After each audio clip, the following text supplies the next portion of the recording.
Hey there, it's Wakeangel2K1. Now I know what you're thinking. I don't usually get in front of the camera for a toy review video, but you know, it's that I just got this in the mail. It's the Takara Blackarachnia figure. Now I said when this trio of Decepticon girls, well technically 2 Decepticons and a Predacon, when this trio came out, I only got these 2 because you know, it's Slipstream and Nightbird. But the real tragedy is that Blackarachnia is the character that I theoretically wanted the most, but the figure disappointed me too much to spend $35 on it. I found out that an Ami I could get it with SAL shipping, and the total, including all that stuff, only came out to $23. If it wasn't for shipping, she would have been only $19, which is only just a hair higher than a Toys R Us retail price.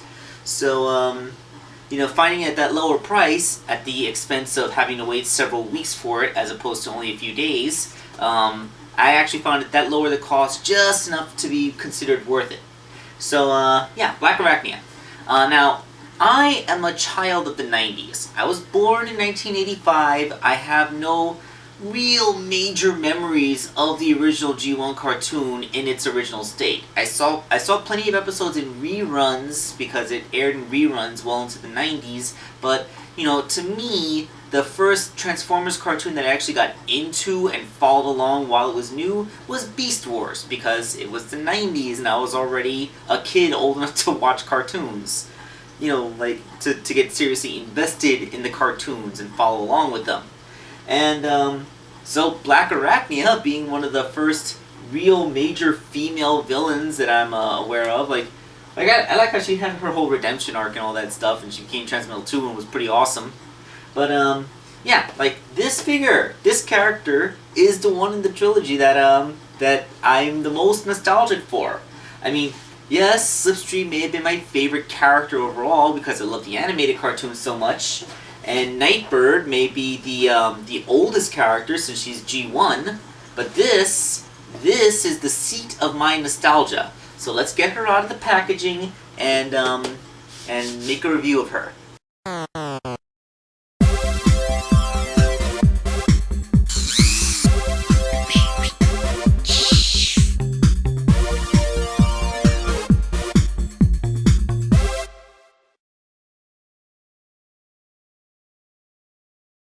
Okay, so like with all the Takara figures, let's take a quick look at her packaging.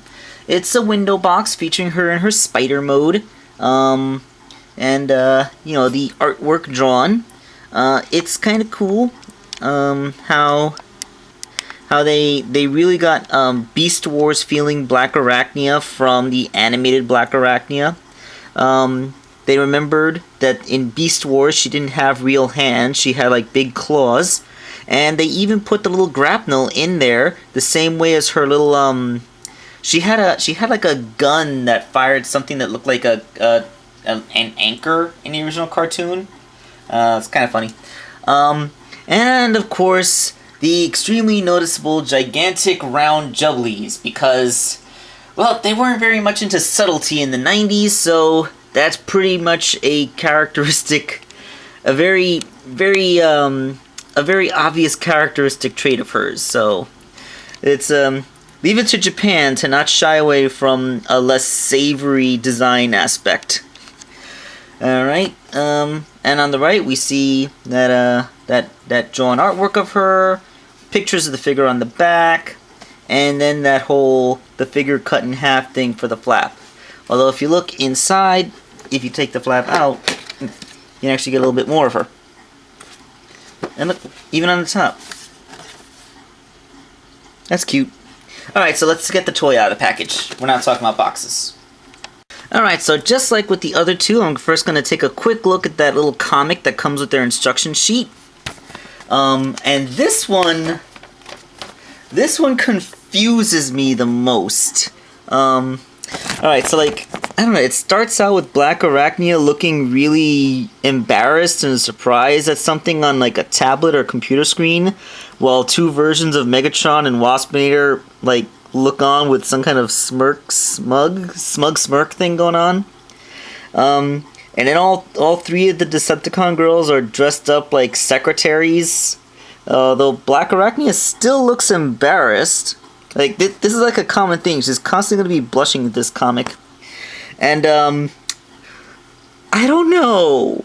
But I am seriously not understanding where there's context here. Like, we see one panel where she's wearing clothes, and then the next panel where she's sitting on the floor, not wearing clothes, holding on to her breasts. Like, what is this? What is going on here? I really desperately want someone I really would like someone to give me some context for this, because I cannot think of anything to fit this situation that isn't completely dirty. And then there's a couple more panels where I don't really know what's going on. I think that's like the author or something. And then we get Chromia and you know, one of the, I think Alpha Trion, one of the really old guys. Oh, and by the way, yeah, Chromia, you wish that you were that shapely. Like, yeah, like Chromia is not that busty. Like, no, they are not that round and juicy. No. Okay, so then it's Halloween apparently, because all the girls are wearing costumes. We got Windblade as a demon, Nightbird as a ghost, and Blackarachnia as a cat girl. She even has abs. And even Megatron's getting into the festivities with his little pumpkin hat thing. And look, we get cameos from Windblade and would you believe it? That is Airazor, another Beast Wars character, just as a sexy nurse.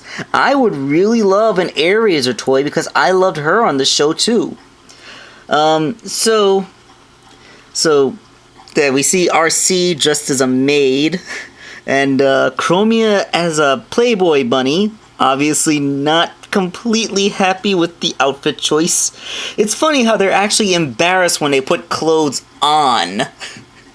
Cause they got nothing under there. They're robots.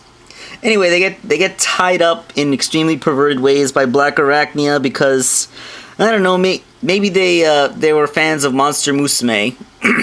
And then Blackarachnia salutes, and what is even? What the heck has happened here? I need so much explanation! Yeah, so, that was a thing that happened. Okay, so weirdly perverted fan comic aside, here is, not fan comic, promotional comic.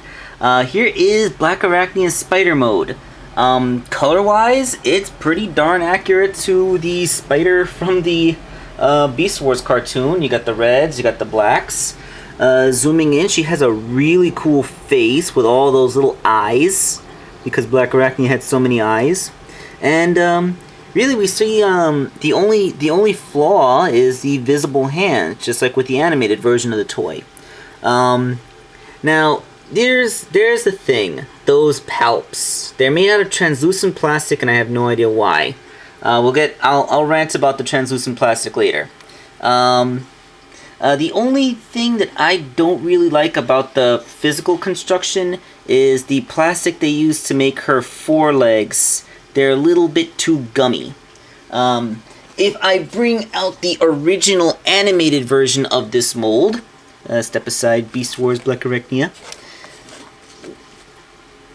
we can see that instead of gigantic palps, she just had fangs. And these are made out of much stiffer plastic. They're not gummy like they are in this one.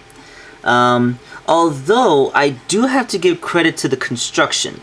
Because while this version of the toy has a very loose hinge here where the abdomen is connected, on this one, that hinge is much more solid. So, you know, you can do the thing. What do I mean by the thing? Let me show you the thing. And here's the thing. You can use the grapnel weapon that she comes included with, which pegs perfectly into the abdomen, to hang her like a spider. Although, if you look, the string on the new toy is a little shorter than the old string was. That's weird. Why would they make that string shorter? But as you can see, that there's an obvious difference. Like, because the hinge here is so nice and tight, she hangs naturally like a spider. While on the animated version of the toy, I can't really get it to stay that way. She keeps on wanting to just horizontalize herself. Yeah, which kind of sucks.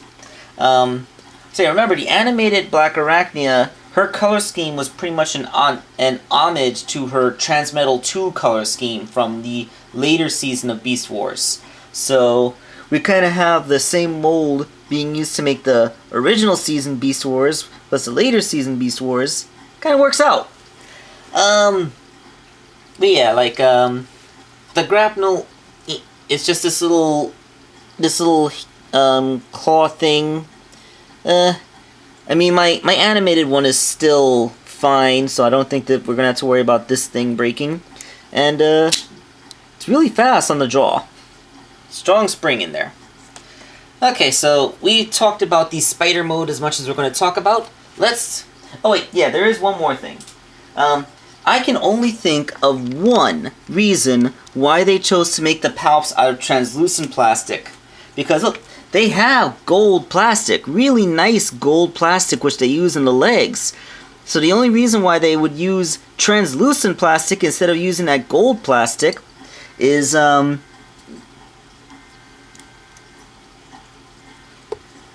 boob goggles. You have a spider with breasts on its face. Because Japan, I guess. And here is the freshly transformed robot mode. The way that I prefer to keep her. A lot of people complain that because her feet are so small, she's hard to stand, but I don't know, I found it to be pretty solid. I mean, I get her to stand really easily. I guess it's because the joints in her legs and feet are really tight for me. So, like, yeah. A lot of people complain about this little gap in her collarbone, but that was a problem with the original animated version of the toy. So you just kind of peg her weapon in on the back, and then it, you know, everything kind of works out. Although, wait. There we go. I like to feng shui the grapple hook so it doesn't look like it's just kind of hanging there. Alright, so let's bring out the animated version of this toy. Yeah, I mean, it's pretty much the same toy. Well, let's zoom in, get some closer looks at things. Starting with their faces. You can see animated Blackarachnia has a larger head because of the cartoon aesthetic, and it's it looks more like a helmet, and she has 4 eyes. And you can sometimes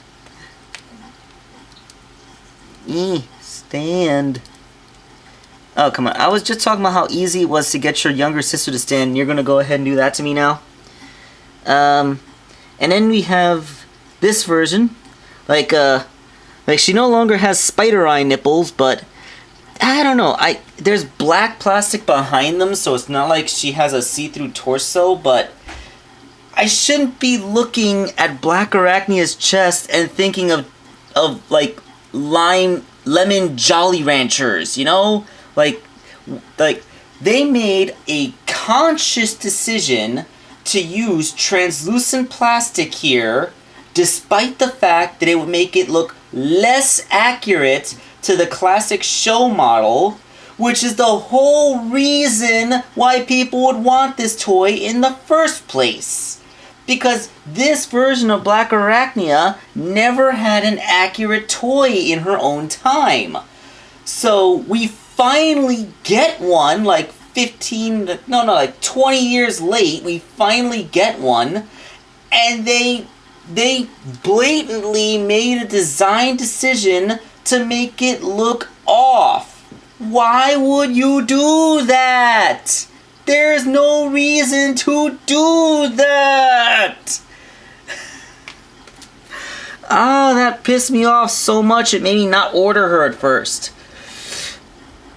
Going the rest of the way down, the other thing I would have complained about was the extremely waspous waist this creates, because as you can see, those fangs are supposed to fill out her stomach, which, now that they're her breasts, her stomach is going to be left empty. Fortunately, since it's all black in there, the abdomen, which folds up, and becomes like, you know, her butt, it folds up and fills in a lot of that space. So the waspish stomach that I would have complained about isn't really a problem. So not going to complain about that part. That's fine. And then we move down the rest of the way to legs. Purple feet. It's gold and black, you know. And you leave her spider legs untransformed here to help recreate that claw look. You know, because on animated you folded them up to reveal her hands a little better, but, you know, Beast Wars didn't have hands. In fact, that's probably why only the thumb is colored, because then you can think of, like, the thumb, and then, like, one big finger, and if you have, like, a dark background, then the rest of the fingers would disappear into negative space. Yeah, kind of clever. Yeah, but, you know, this wasn't clever. Now, let's zoom in on that face, because, oh my god, that face is perfect. There's nothing negative to be said about this face. Like, look at that. That's Blackarachnia. That is her face.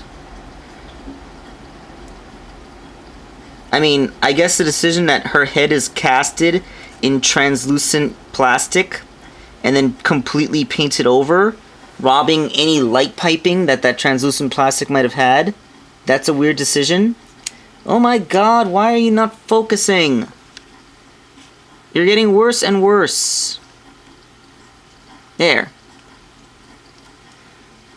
Look at that. That is just awesome. It's a little small. It makes her neck look a little bit long. I don't know. Although it does make her body easier to transform. Sometimes with the animated one, when I'm folding the head up, it gets stuck in the abdomen. But here, this one is easier because it's just slightly smaller. And, alright, you know, I can see what they did with the design, like because it's translucent, you can see 2 layers of legs, but, alright, you know what, I'm gonna rectify this right now. Okay, there, I fixed it. You know what, this has been distracting me the whole review. Just like, yeah. I need to get a real backdrop. Yeah, the shade of gold that my paints aren't a perfect match for the more antique shade of gold. Like my gold paint is more of a brilliant gold, while the shade of gold that she uses more, like I said, like a duller, copperier, antique-y gold. But that looks better than see-through. Well, not at this macro level because you can actually see the brush strokes, but, you know, from like that distance, which the human eye would actually see when looking at the toy from a normal distance. Yeah. So let's talk about the toy's articulation. The head is ball jointed and really tight on there. Like, really tight. I'm actually having to put some force into this. Then her collar lets her look down so that she can motorboat herself, I guess. She has ball-jointed shoulders, ball-jointed elbows.